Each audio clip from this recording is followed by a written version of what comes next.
બનાસકાંઠા જિલ્લાના ધાનેરા તાલુકાના મોટામેડા ગામમાં રહું છું. છેલ્લા 6-7 વર્ષથી પ્રાકૃતિક ખેતી કરું છું. તેમાં બાગાયતી ખેતીમાં દાડમ, શાકભાજીમાં મરચાં છે, ટમાટા, રીંગણ, ફુલેવર, કોબી એ પાક કરું છું.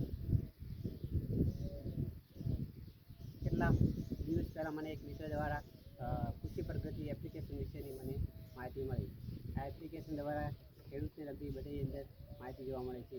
હું પ્રાકૃતિક ખેતી કરું છું, એમાં મરચાં છે, રીંગણ છે, એમાં કઈ રીતનું વાવેતર કરવું, કયા ઋતુ વાવવું, એના વિશે બધી માહિતી આ એપ્લિકેશનમાં અંદર જોવા મળે છે.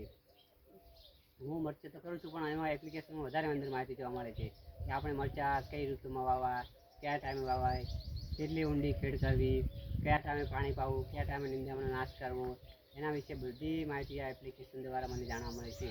ધીરે ધીરે મને આમાં રુચિ જાગી.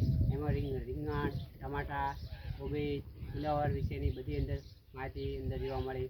ધીરે ધીરે પાકમાં જે આપણે મરચાંમાં એડવાન્સમાં જે પ્રકારના આપણે રોગ આવવાના છે એ એડવાન્સમાં આપણે આ એપ્લિકેશન દ્વારા માહિતી મળી રહી છે.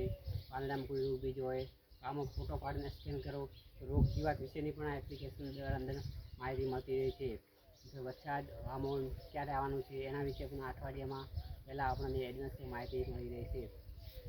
એમાં ખેડૂતને લગતી વિવિધ યોજનાઓ અંદર એપ્લિકેશન દ્વારા જાણવા મળે છે. ખેતીવાડીના બધા સાધનો છે, રોટાવેટર, પેરણી, કલ્ટી, જે નવા ટેકનોલોજીવાળા જે કૃષિને લગતા સાધનો છે આ એપ્લિકેશનમાં બધે અંદર જોડાયેલા છે. અને એપ્લિકેશન દ્વારા મેં 2-3 સાધનો પણ મારા ખેતી કરવા માટે વસાવી દીધા છે. અને સરકારની બધી યોજના પણ આ એપ્લિકેશન દ્વારા મને જાણવા મળી છે. એડવાન્સમાં મેં હું ફોર્મની રાહ જોતો અને પંચાયત જતો ત્યારે ફોર્મ તારીખ પડી જતી. આ એપ્લિકેશન દ્વારા એડવાન્સમાં મને માહિતી મળી એટલે બધું કામ સરળતાથી પડી જતું. આ એપ્લિકેશન દ્વારા હું ખેતીમાં પણ પ્રાકૃતિક ખેતી કરવામાં પણ આગળ વધ્યો છું. અને બીજા ખેડૂતો પણ મને જોઈ જોઈને કેટલા લોકો આ એપ્લિકેશન ડાઉનલોડ કરેલી છે.